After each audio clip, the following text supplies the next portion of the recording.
everyone, it's Casey here at PeperudaKnittedDolls, and today I am homesick. I've been sick for a couple days again with a cold virus. This cold and flu season for my son and I has been really bad. So I'm feeling kind of down because I've missed yet again another week of marathon training. And I thought maybe I could run today, and I just don't feel like I should. So anyway, I thought maybe I would make a fun video to cheer myself up, and I thought maybe you guys would like to come along and look too. So a lot of you know that I also collect and make cloth dolls, and a couple years ago I kind of had a shopping spree addiction to Waldorf dolls and other cloth dolls, and I amassed a little collection. But they've all been here in this tub, and I haven't got them all out because I don't really have anywhere to display them, and I don't want them to get all dusty. But my dad recently put up this shelf. I'm going to show you really quickly. This nice little shelf on my wall, and I thought some of them might go well there. Probably not all of them, because again, I don't really want to have to dust them all, and also sometimes the sun comes in through the window and hits the shelf, which I didn't anticipate, so I want to make sure to protect them. I've made the mistake of letting my dolls be in the sun before, and they've been damaged. So anyway, I thought today we would look through this tub, and I'll tell you about some of the dolls. Some of them I don't have the names of the makers, but most of them I do, so I thought I would show them to you and tell you about them, and also give you links to the makers if you're interested in finding your own. So the first one is this really cute little lamb. And this lamb is by Darling Waldorf Dolls, and she makes really, really cute animal Waldorf dolls, and I just loved this one. And I thought maybe my son would like it, but he didn't really care, so I kept it for me. This doll is very interesting. He's by Snugabud. Both of these shops are on Etsy. He's made of cashmere. He's very, very soft.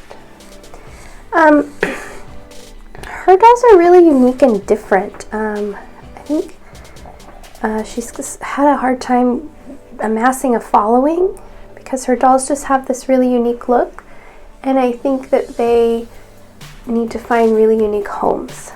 But I saw this one for quite some time, and I just loved him. He's so soft. He's really long too, really. This doll I've actually had for quite some time. This is a doll by Thalita.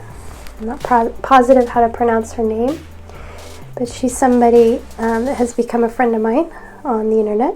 We did a doll trade. I got this doll in a trade, and I traded her one of my soft heart design dolls. Her dolls are incredible. I'd love to have another one of her dolls, but I can't afford them. So I was very lucky to get this little guy, and I think he's so sweet.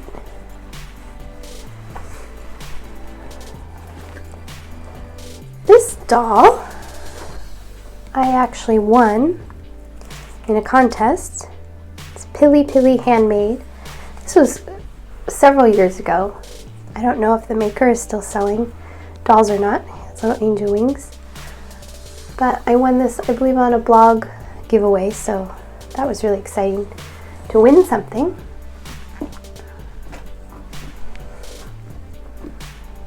I'm trying to pull out things as they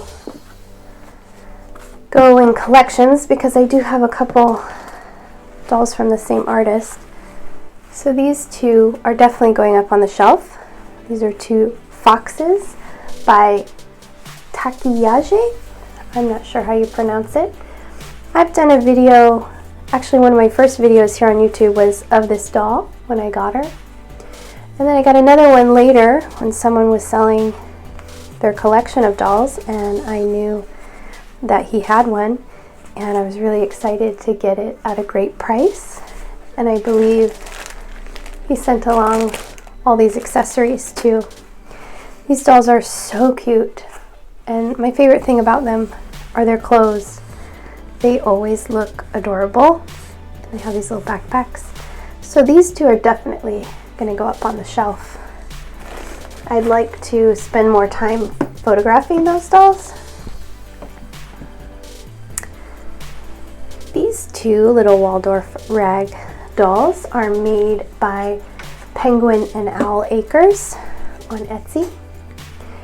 And I am partial to kind of homely looking raggedy dolls that look like nobody's gonna love them, and that's what these two reminded me of. I instantly wanted more of her dolls, but back when I was collecting, she didn't really make any more like this. I don't know if she has since, but these two I snagged, and I'm happy that I did.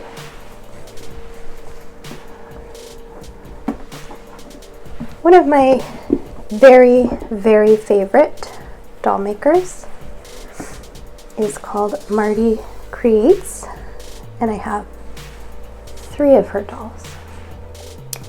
She makes larger Waldorf dolls as well, but I just die for these little tiny ones, and they are very reasonably priced, and they're just so sweet.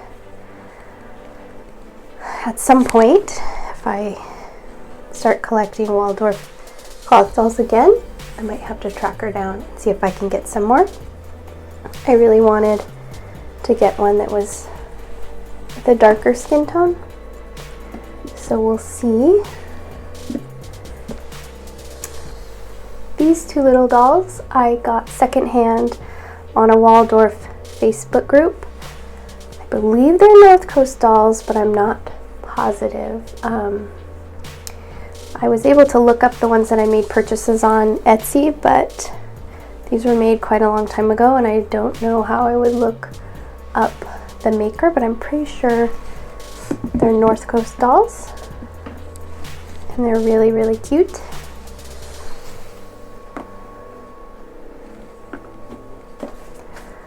Another one of my favorite doll makers is called October Rose Dolls, and I have 3 of her dolls. This one, which is blonde and sleeping. This larger dark-haired one with little hair buns,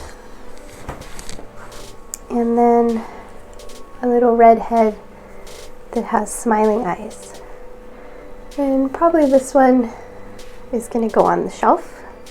I really like redheads with freckles.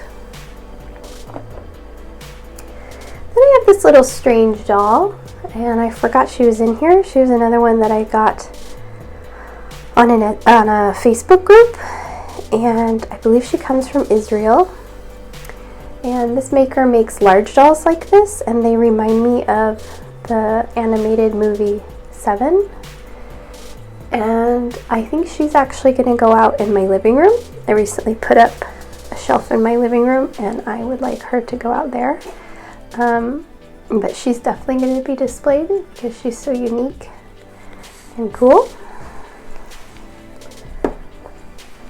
Another little doll I have is this one, and I know that the maker is pretty famous in the Waldorf doll world, but I don't remember her name.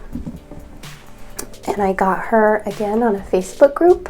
So there's a couple Facebook groups. I think one of them is called Waldorf Adoptions, and that's where I get a lot of great secondhand deals on these dolls.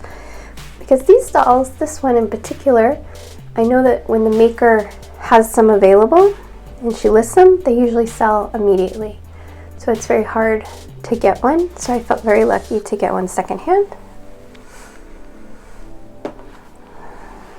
This is another one I got on a Facebook group. Same kind of situation. The maker usually sells out very quickly. I believe it's called a Thalita Dol. I can't really remember. It's a little frog. I think probably he'll go out on the shelf as well. And this is the last one, another one from Facebook. I had admired her dolls for a very long time. She does sell on Etsy. I forgot to look her up since I didn't get this doll on Etsy, and I sort of forgot what it was all in this tub. So I will look. I'm going to put links below in the description to all the artists here that I can find and can remember. I've been watching her dolls for quite some time and really wanted one, but they're a little out of my price range. So when I saw this one come up for about half the price on a Facebook group, I was really excited to get her. And she's really beautifully done, and I know that the amount of work that goes into these dolls is quite a lot. So I'm very excited to have that doll. And then the last thing in the tub is very interesting, and I thought I would share it with you. So I started making cloth dolls so long ago, probably 15 years ago. And the very first doll I made was a miniature cloth doll, a miniature kind of realistic baby. And I did that because I didn't feel like there was a lot on the market, and I loved miniatures. So this was the very first cloth doll that I made. I gave her to my mom, and she was in a teacup for many years. And she came back to me last year when my stepdad passed away, and we started cleaning out my mom's house. So sometimes when I look back on these little, very simplistic dolls, I think sometimes it's easy to try to make dolls more realistic or more complicated, which is great. But sometimes looking at these really simple dolls makes me want to make more simple dolls again, because they're just so sweet and simple. So there she is. So that's everybody in my Waldorf doll collection. So I'm going to put a few of them up on the shelf, and then we'll take a look at the shelf, and you can tell me what you think about it. Be right back. So here is my shelf so far, and as I said, I don't think I'm going to put everybody up, and I'm not sure if I'm going to leave it like this or change it. I have some empty spaces now to fill, and that should be fun. I'm gonna have to see if the sun though hits any of these, because I definitely want to protect them. So we'll see. But I hope you like it. And then I want to show you one more shelf. Here's the shelf in my living room where I put that little doll. I also have a little crocheted cactus. So you can see here, this is my living room wall. I really like it. So as always, thank you so much for watching. I hope you had fun seeing my little collection of Waldorf dolls. Bye bye.